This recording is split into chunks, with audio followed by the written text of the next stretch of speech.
Matanda ako, ah. Ano kayo?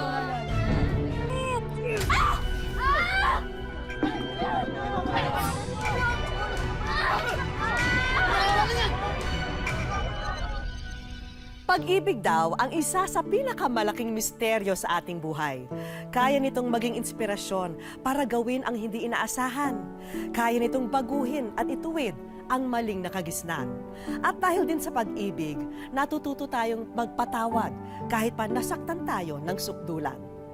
Magandang araw po mga kapuso. Ako po si Vicky Morales. Sama-sama po nating tuklasin ang misteryo at kapangyarihan ng pag-ibig dito sa Wish Ko Lang. Nagsimula ang lahat. May 3 taon na ang nakalilipas sa isang pamilya sa Negros Oriental.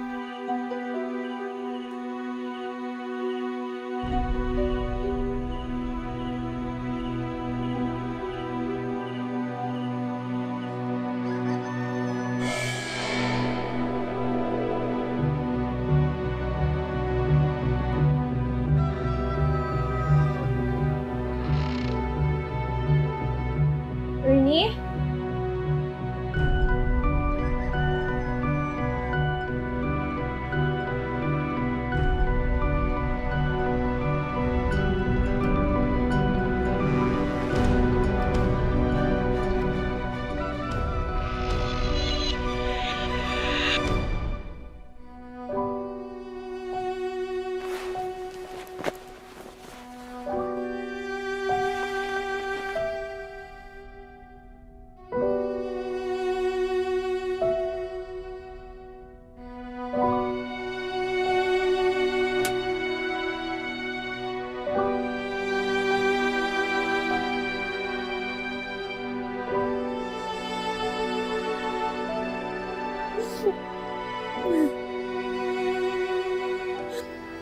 Beth, pasensya ka na.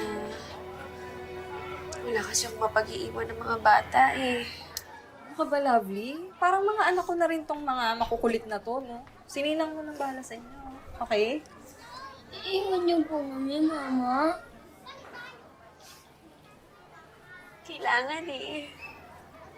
Kailangan kong magtrabaho. Kasi pag hindi ako nagtrabaho, paano kayo mag-aaral? Di ba? Paano yung gatas nyo? Pagkain nyo? Yung laruan nyo? Diba, si Papa dapat ang nagtatrabaho.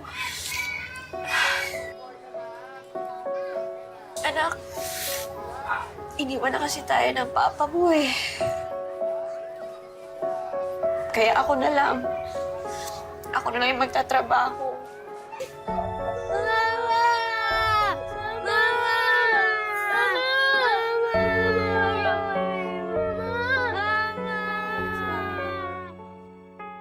Sumubok ng ilang trabaho si Lovely. Pumasok siyang katulong, pero kulang ang kinikita niya rito para buhayin ng maayos ang mga anak. Hanggang sa mapasok siya bilang serbidura. Yung pulutan, yung number 2.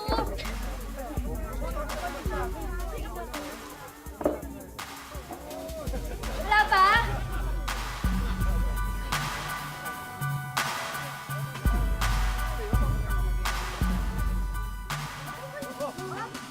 Labis, yung customer ko. Type ka daw. Tinatanong kung pwede kang i-take out. Ayoko. Ayoko ganyan. Bahala ka. Pag-isipan mo mabuti. Malaki ang kita sa take out. Hindi ko kayang gawin yun. Sige, sige na nga.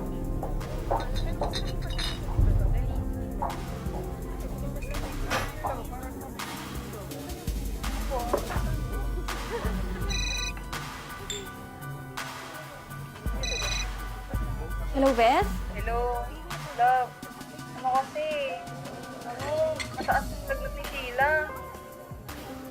Teka, bakit? Paano nangyari yun? Ano nangyari? Hindi ko rin alam eh. Baka nahawa sa school. Kaya baka nakagat ng lamok. Uso kasi yung dengue ngayon dito eh. Sandali, madadala mo ba siya sa doktor o sa ospital? Yun na nga eh. Wala na kasi akong pera. Sorry, love. Pero hindi ko na kasi alam ang gagawin ko.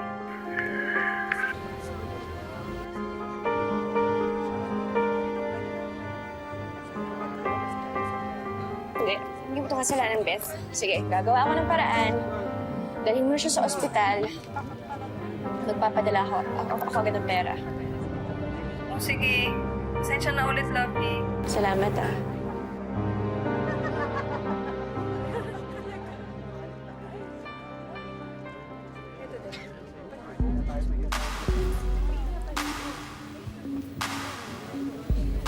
Sir, gusto niyo daw po akong makausap?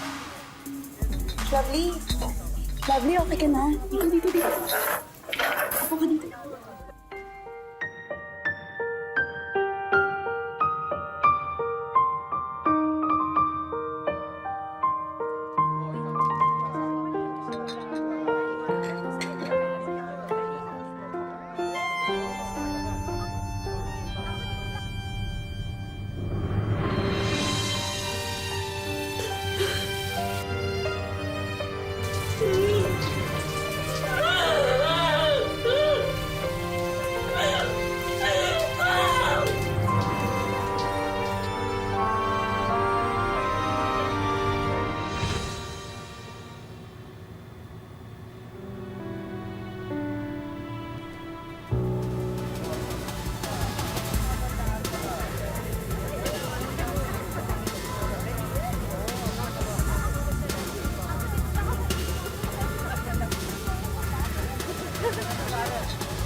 Lovely.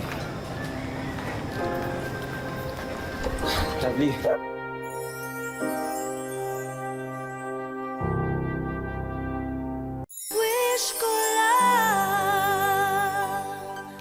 Labis daw nakagipitan ang dahilan kung bakit nagawa ni Lovely na pasukin ang buhay ng isang escort girl. Dahil dito, naibigay naman niya sa mga anak ang pangangailangan nila.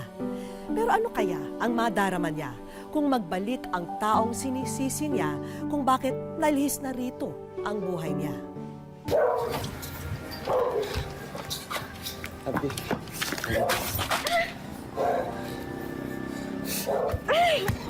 Lovely. Walang hiya ako! Walang hiya ako!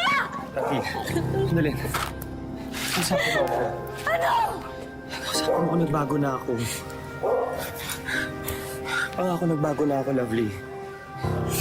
Hindi ako naniniwala sa'yo. Sige, walang hiya ka! Bakit bumalik ka pa? Sige, sakta mo Bakit ako. bumalik ka pa? Sige, sakta mo ako. Kahit anong sakit tatanggapin ko, kahit anong parusa tatanggapin ko. Basta Parusa? tawarin mo ako. Walang kahit anong pwedeng parusa ang pwedeng pambayad sa ginawa mo sa akin sa mga anak ko! Alam mo ba kung ano yung ginawa ko? Alam mo ba kung ano yung mga tiniis ko para nabuhayin yung mga anak ko? Dahil dyan sa kawalang-iyaan mo! Malas ka na! Lovely. Lovely. Alam ko. Naging masama ako, ama. Naging masama ako, asawa. Pero ngayon nagbago na ako. Ganun lang yun. Pagkatapos ng lahat ng hirap ko, lahat ng hirap na pinigay mo sa anak ko,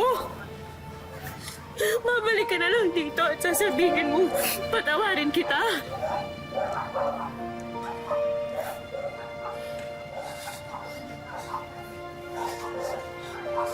Lovely. Hindi na ako tulad ng dati. Nagsisisi ako.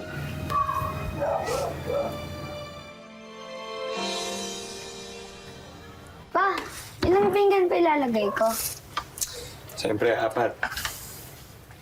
Ako, ikaw, si Papa, tsaka si Mama. Tama. Saka, mga anak, Sabado ngayon, ha?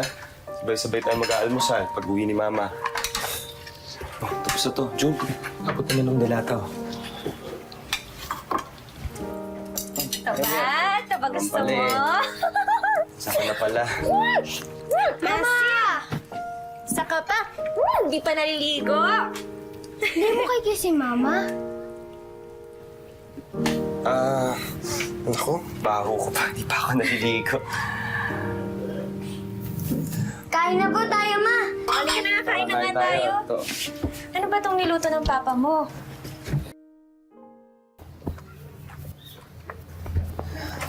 Ayun pala, may playground to. Laro kayo, lahat. Ay nako, gusto maglaro Dito si Sheila gusto yata ng cotton candy. Ay, meron dito, meron. Uy, ibili lang kami ni Sheila to na. Ah, sige. Ako rin po, Pa. O, tara. Sige. Dali lang ha. Sige. Ay.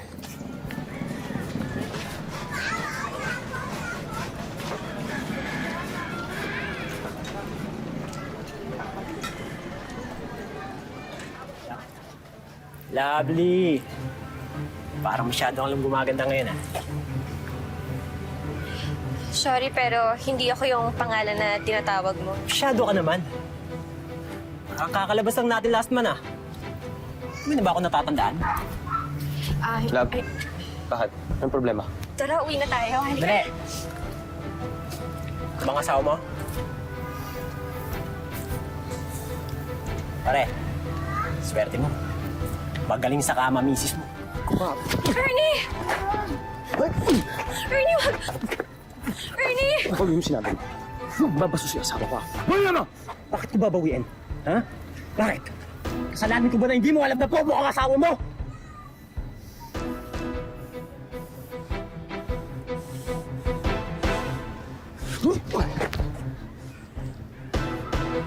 Uwi na tayo!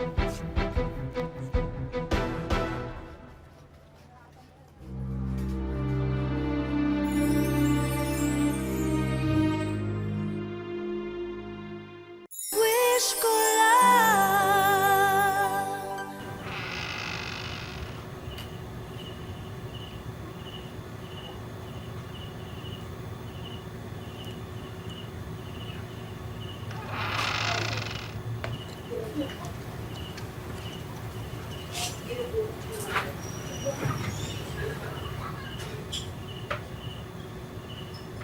Natutulog na ang mga bata.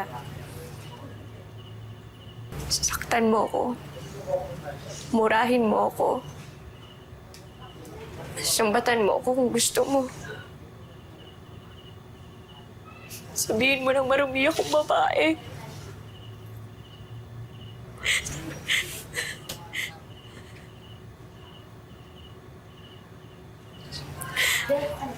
Saktan mo ako.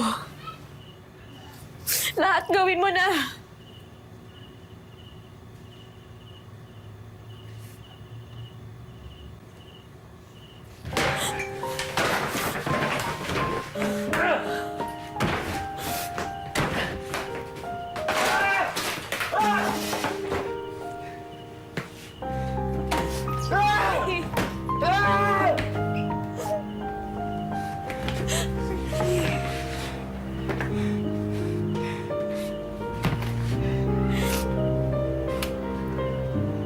Ako may kasalanan.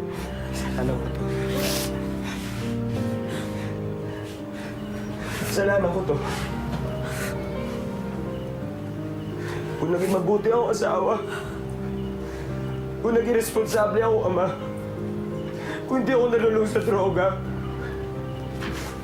hindi sana hindi mo kailangan gawin yun sa akin.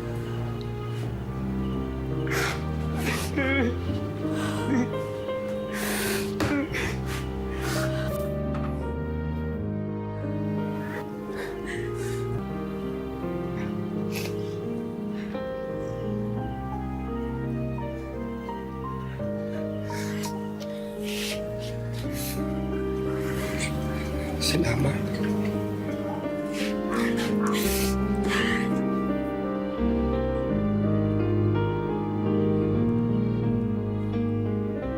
Ano ba naman itong minamasahe ko? Ang lakas ng kiliti! Hindi ako eh. Isa pa to! Nangingiliti pa. Ang lakas-lakas din ng kiliti! Masahe? So, masahe na? O, dito. Ba. Ano to? Sali naman ako dyan. Uy. Paano naman ako matututo magmasahe na rin inaalisan ako ng mga customer ko? Kilitian ba kayo? Ano, si Papa naman, ha? Kilitiin natin? Yan, oh. Aba, love. Ano? Hindi na magmasahe, ha? Pasalamat tayo kay Beth. Bakit ba naman kasi sinama niya ako dun sa seminar ng massage therapist? Yun, natuto ako. Saka yun, isasama na rin daw ako sa mga home services. Oo, talaga? Di ba, okay? Okay yun, ha?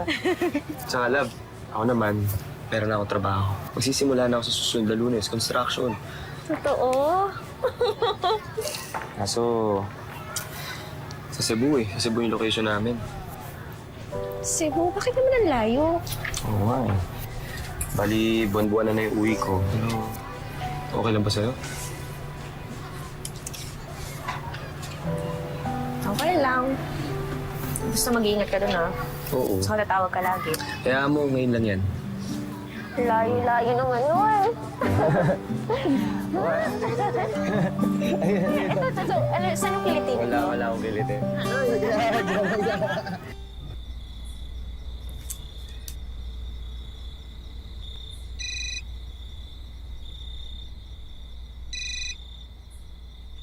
Hello? Hello? Love? Love, buti naman napatawag ka na.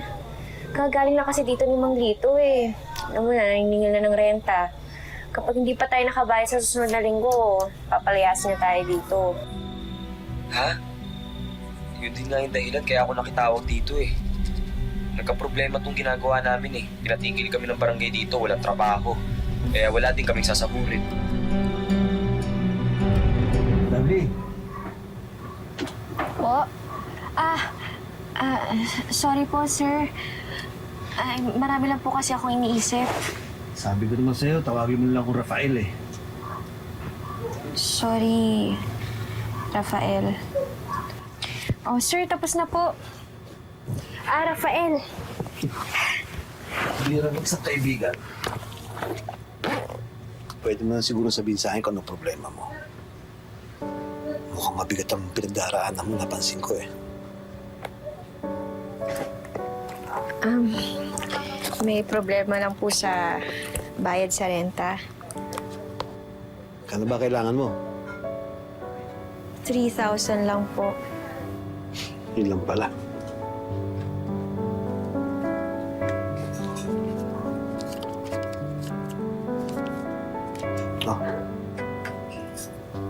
Oh, Uutangin niyo po ako?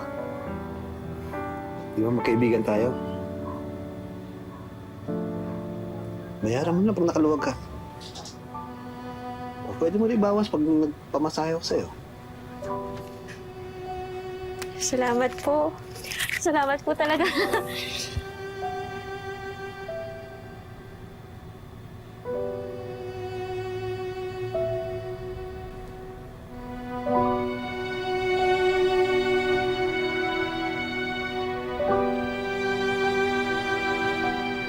Happy birthday to you. Happy birthday to you. Happy birthday, happy birthday. Happy birthday, Sheila! Blow your candles. Thank you po, Mama. Thank you, Papa. Ako, dapat kay mama mo lang ikaw mag-thank you. Sa lahat bumili niya para sa'yo. Uy, hindi galing sa amin lahat yan. Okay, kakain na tayo. Gusto mo, Jojo? Sandali lang kailangan ko lang sagutin to. Sige.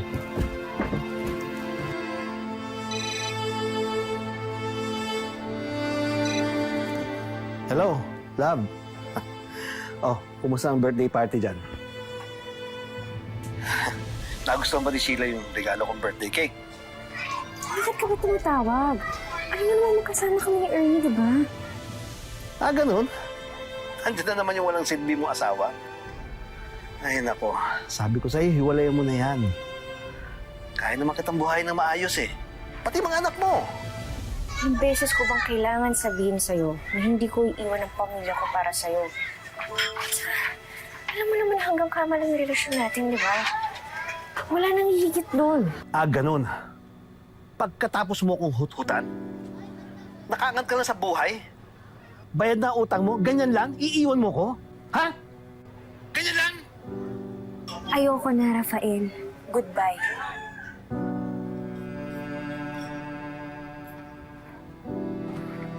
Ano, meron pa bang spaghetti?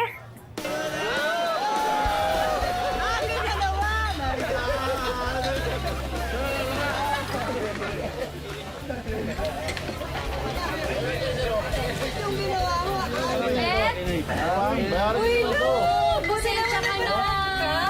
Kasi naman napaka-busy sa trabaho. At saka, alam mo naman, walang hatid sunod sa mga anak ko. Halika, pasok tayo sa loob.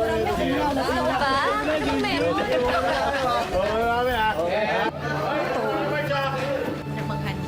Oo naman. Dapat matikman mo itong mga handa ako, ah. Kaya mo ba?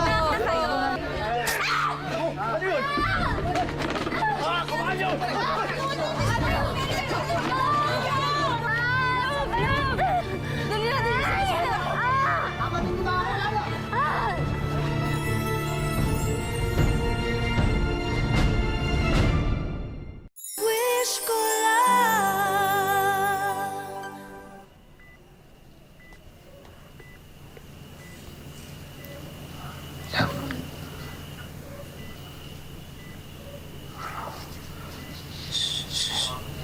Kung ano magsalita, ha?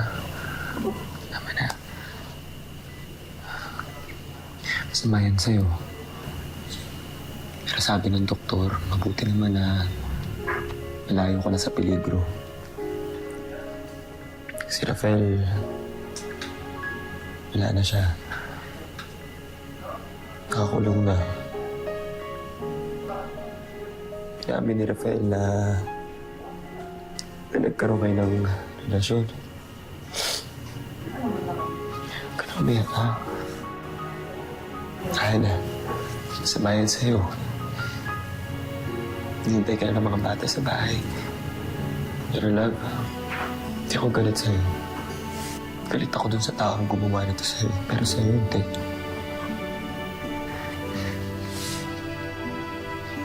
Hindi ko kaya mawala ka sa buhay ko. Hana, mahal na mahal kita.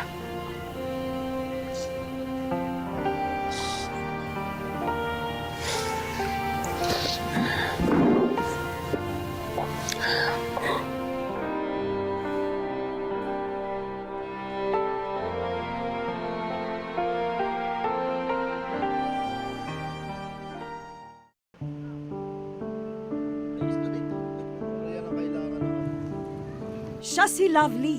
Hindi niya tunay na pangalan. Siya ang inang tampok namin sa aming kwento. Sa mundong minsan niyang ginalawan, natatakan daw siyang marumi sa mata ng marami. Tapos ang nakakadiri, kumbaga. Yung hinihipo ako. Kasi, dati kasi ang ano ko lang, kumbaga yung pakakasalan ko lang na taong, yung lalaking, nag-iisang lalaki lang yung hahawak sana dapat sa akin. Tapos doon sa trabaho ko, parang free lang yung mga lalaki na hawak-hawak sa akin. Kasi nga, yun na nga yung trabaho ko, ganun eh.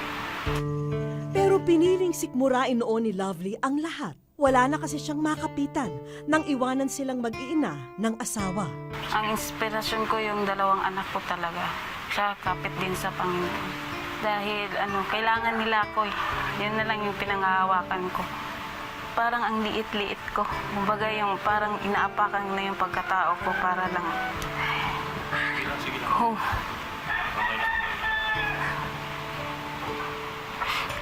Kumbaga sobrang sakit lang. Tapos, itiis mo na lang yun kasi para sa kanila eh. Nakipag-areglo na ang salarin sa pagsaksak kay Lovely. Sila'y nagkapatawaran na at sinagot din ang kanyang pagpapagamot. At kasabay ng paghilom ng kanyang sugat, nakalaya na rin si Lovely sa dati niyang buhay. Sa ngayon po, masaya.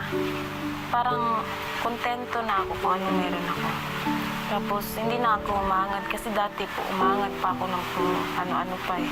Sa ngayon po, parang nahanap ko na yung sarili ko. Naging maayos at mas matibay na rin ang samahan nila ng kanyang mister. Pero sa kasalukuyan, ang nilalabanan na lamang ni Lovely ay ang pangungulila. Nasa Cebu kasi ang kabiyak niya at namamasukan bilang isang delivery boy. Masaya kasi pag kumpleto kayo, tapos sabay kayong kumakain, sabay kayong matulog. Kumbaga, tinitiis na lang kasi nga sa hirap ng buhay. Wala kasi siyang mahanap na hanap buhay dito eh. Tahimik na ang buhay ni Lovely sa piling ng kanyang mga mahal sa buhay. Pero sa araw na ito, hayaan mong gumawa kami ng ugong na siguradong ikatutuwa mo. Dahil ang aming mga sorpresa, eto at umaarangkada na.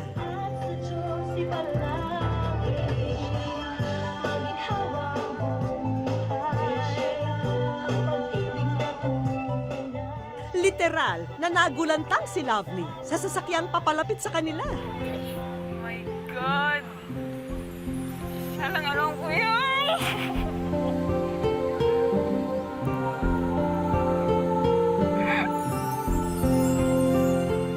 Parang alam ko yan! Sabi ko na nga. Sabi ko na nga.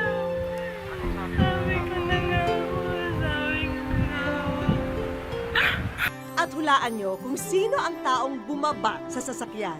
Walang iba kundi ang pinakamamahal na asawa ni Lovely na si Ernie na pinauwi pa namin dito sa Dumaguete mula sa Cebu. Abot langit ang pasasalamat ni Lovely ngayong nasa piling na niya ang asawa. Siyempre, sobrang sakit. No, malayo. Titiis na lang kasi nga walang hanap buhay dito. Ako, kung tutuisin lang, ayaw ko malayo sa kanila kasi sa hirap talaga ng buhay. Nagtitiis ako. Kasi mahal na mahal ko yung mga anak ko, pati pamilya ko. Handa naman ako nagbago. Binago ko lahat ang buhay ko dahil sa kanila eh. Dahil kompleto na ang mag-anak, diretso na tayo sa pangalawang sorpresa. Ang sari-sari store na hiniling mo sa amin, eto at mapapasayo na. Ma'am Vicky, thank you po talaga. Malaking tulong na po sa akin po. Sana pagpalain po kayo ng Diyos. More power po sa show nyo. Ang umiibig ay marunong magpatawad at ang nagpapatawad ay umiibig. Ito po ang mensahe ng pagsasama ni na Lovely at Ernie. Dalawang taong nagkamali, nagsisi at nagpatawad sa isa't isa dahil kapwa silang umiibig. Hanggang sa susunod mga kapuso, ako po si Vicky Morales at ito po ang wish ko lang.